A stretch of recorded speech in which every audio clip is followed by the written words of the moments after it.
ఒకవేళ నీ జీవితంలో ఇంతకుముందున్న సమృద్ధి నీ జీవితంలో లేదా? ఇంతకుముందున్న ఆనందం బహుశా నీ జీవితంలో, నీ కుటుంబంలో కనబడడం లేదా?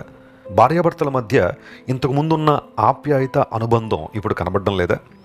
రోజు రోజు నీ ఆధ్యాత్మిక జీవితం ఒక్కొక్క మెట్టు ఎక్కాల్సింది పోయి, నువ్వు పాపాన్ని ప్రేమించడం ద్వారా, లోకాన్ని ప్రేమించడం ద్వారా, దేవుణ్ణి ద్వేషించడం ద్వారా ఆధ్యాత్మిక జీవితంలో దిగజారిపోయావా?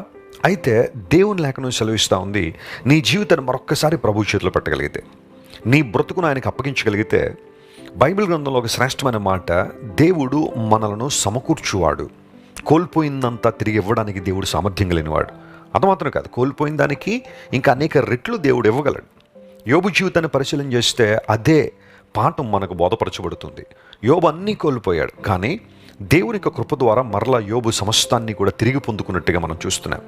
నేను కేవలం ఆస్తిపాస్తుల గురించో, పేరు ప్రఖ్యాతుల గురించో నేను మాట్లాడడం లేదు, కానీ నీ ఆధ్యాత్మిక అనుభవాలు అడుగుంటుపోయిన పరిస్థితిలో ఉంటే, ప్రార్థన లేమి, వాక్య ధ్యానం మీద ఆసక్తి కోల్పోవడం, పరిశుద్ధతను కోల్పోవడం, లేదా యేసుక్రీస్తు ప్రభువు మీద విశ్వాసాన్ని కోల్పోయి లోక సంబంధమైన అనుభవాలు నువ్వు జీవిస్తూ ఉంటే, ఈరోజు నువ్వు మరలా దేవునికి నీ జీవితాన్ని అప్పగించగలిగితే, సమకూర్చు ప్రభువుకి నీ జీవితాన్ని ఇవ్వగలిగితే, ఆయన నిన్ను పూర్వకాలమున నువ్వు ఎలాంటి సమృద్ధిని కలిగి ఉన్నావో, ఎలాంటి సత్సంబంధాన్ని దేవునితో కలిగి ఉన్నావో, ఎలాంటి ఆనందాన్ని నువ్వు కలిగి ఉన్నావో, దేవుడు ఖచ్చితంగా నిన్ను పునరుద్ధరించి నీ జీవితంలో అద్భుతాలు చేస్తాడు.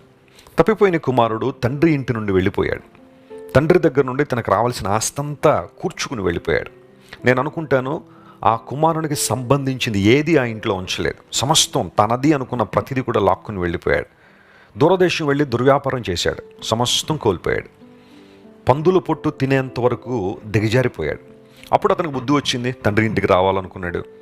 నా తండ్రి ఇంటిలో కూలి వాండర్ కూడా సమృద్ధిగా ఆహారం ఉంది, నేను కొడుకునై ఉండి, కుమారునై ఉండి ఇబ్బంది పడుతున్నాను అనే అవగాహనలోకి ఎప్పుడైతే వచ్చాడో, ఆ అండర్స్టాండింగ్లోకి ఎప్పుడైతే వచ్చాడో, అతని జీవితంలో మార్పులు రావడం ప్రారంభించాడు. దేవుడు అదే కోరుతున్నాడు. నీవు దేవుని వైపు తిరిగి రావాలనే ప్రభువు ఆశిస్తున్నాడు. చిన్న కుమారుడు ఎప్పుడైతే తండ్రి దగ్గరికి రావడం ప్రారంభించాడో, దూరంగా ఉండగానే తండ్రి చూసి అతన్ని కౌగిలించుకుని ఇంటికి తీసుకొచ్చిన తర్వాత అతనికి కావలసినవన్నీ కూడా తిరిగి ఇచ్చాడు. చేతికి ఒక ఉంగరం పెట్టాడు, పాదములకు ప్రశస్తమైన చెప్పులు తొడిగించాడు, ప్రశస్త వస్త్రాన్ని తొడిగించాడు. ఇల్లంతా కూడా గొప్ప విందుతో ఆ ఇల్లంతా నింపబడింది. ఇవన్నీ ఎప్పుడు సిద్ధపరచుంటాడు తండ్రి అంటే, ఆ కుమారుడు ఇంకా తిరిగి రాకమునిపే సిద్ధపరచుంచాడు, తిరిగి వస్తే ఇద్దామని. నీకు విషయం తెలుసా? నువ్వు కోల్పోయిందంతా నీకు దేవుడు ఎందుకు ఇవ్వగలడో తెలుసా? ఆయన నీ కొరకు శ్రేష్టమని ఆల్రెడీ సిద్ధపరిచి ఉంచాడు. నువ్వు చేయాల్సిన పని ఆయన దగ్గర తిరిగి రావడమే, ఆయన పాదాలు పట్టుకోవడమే, ఆరాధించి, స్తుతించి, గణపరిచి, ప్రభువా నీవు తప్ప నాకు ఆధారం లేదు, నీవే నా ఆశ్రయం, నిన్ను విడిచి నేను ఏమీ సాధించలేను అని దేవునితో నువ్వు ఒడంబడిక చేసుకోగలిగితే, నిబంధనలను నువ్వు రాగలిగితే, గొప్ప కార్యాలు నీ జీవితంలో జరుగుతాయి.